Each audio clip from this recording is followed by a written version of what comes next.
James. I work at the Golden Lotus Tattoo studio in Oneonta, New York, right next to Suco and Hardwick.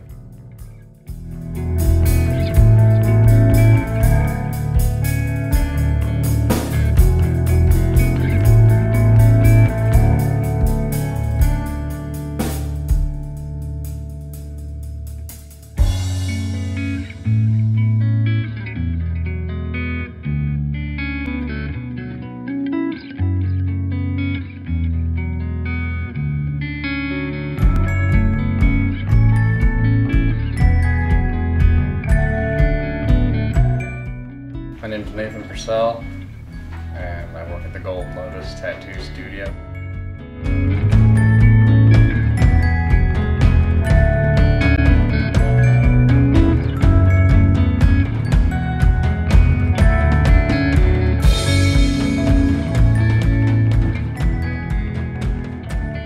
I've been tattooing for a while.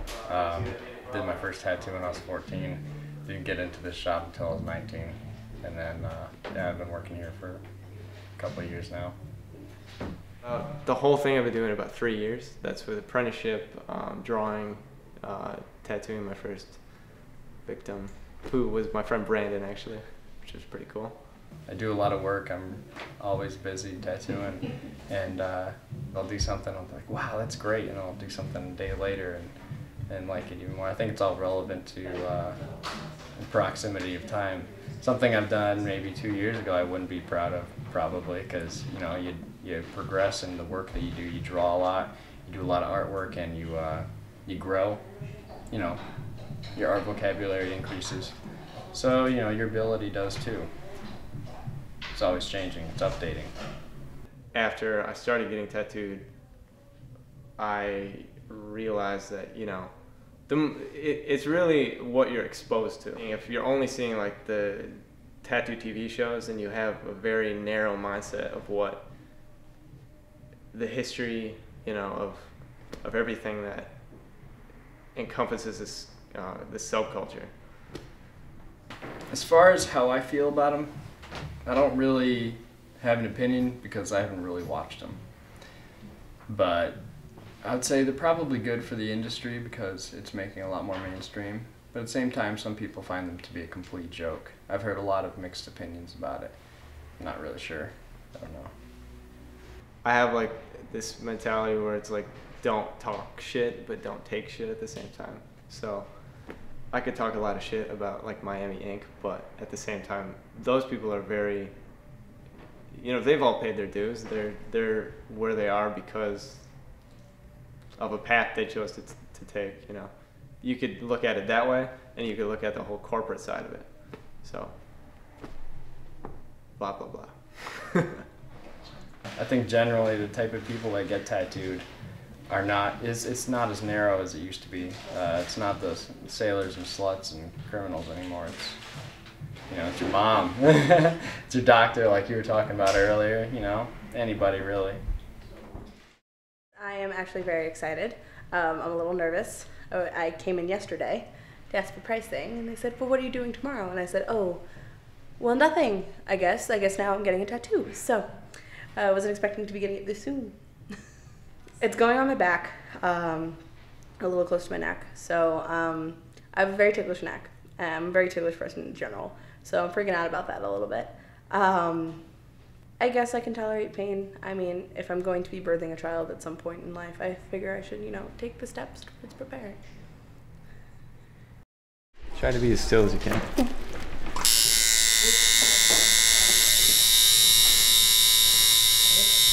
Yeah, it doesn't take long to realize whether someone's got substance or not.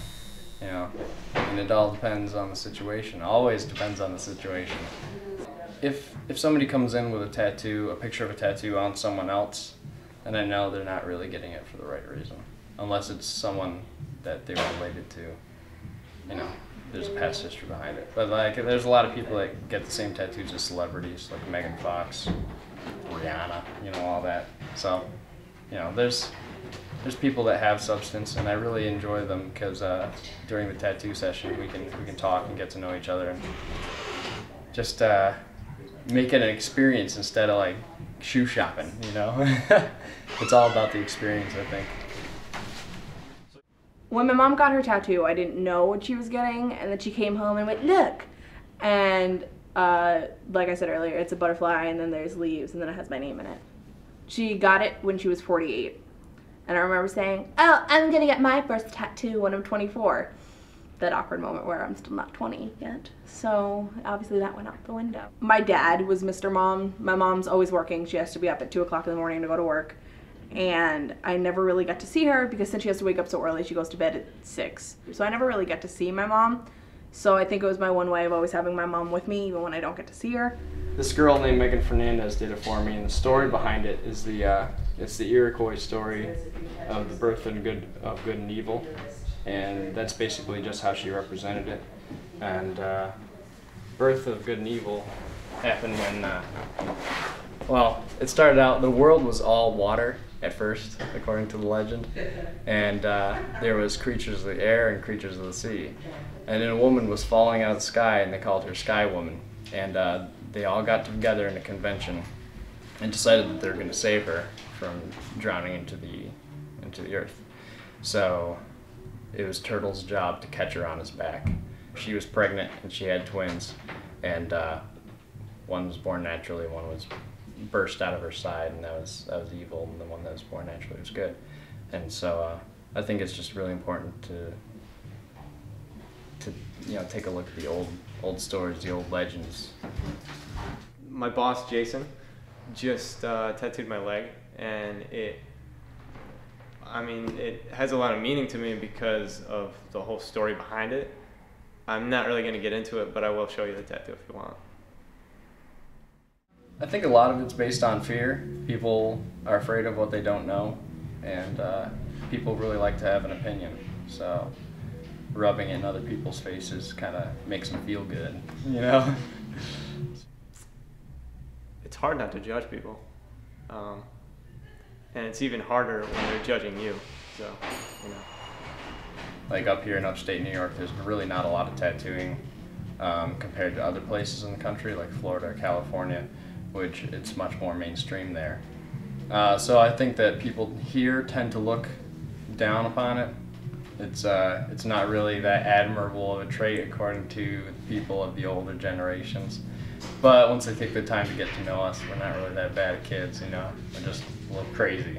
I just try to handle it like, if somebody doesn't like me, as long as they're not like physically threatening me, then there's nothing to worry about. But people just need to be more open-minded, you know. Man, I'm just so hardcore. Everyone's gonna think I tear up the town of Oneonta.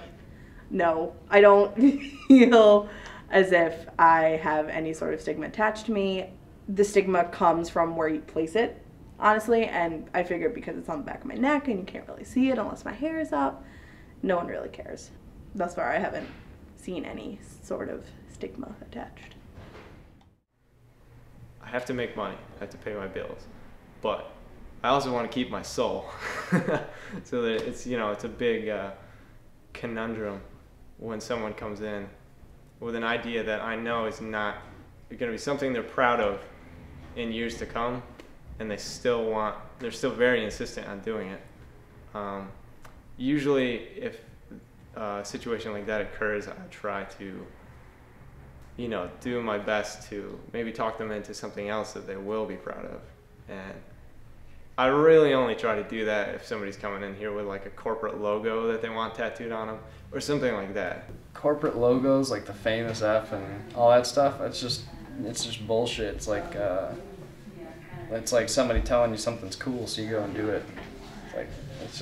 It's nothing. Those are the tattoos that really mean nothing. They won't ever mean anything. Think about it before you get tattooed. Don't just come in and be like, I'm 18, I want, you know, a tribal butterfly. Nothing wrong with tribal butterflies if you're into that, but, you know, just, I mean, what's the point of carrying something for the rest of your life if it has no meaning to you, you know? Do your research. If you're gonna get tattooed, do a lot of research. Think about your life, your experiences. Find a good artist. Take the time to really think about the tattoo and let the artist have his way with it and interpret it. Just make it a good tattoo. If you are thinking of getting a tattoo, get it. Make sure you have the money, but get it. Don't let anyone tell you that it's not the right thing to do. Don't let anyone tell you that you're going to be a bad human being for getting it. Just get it.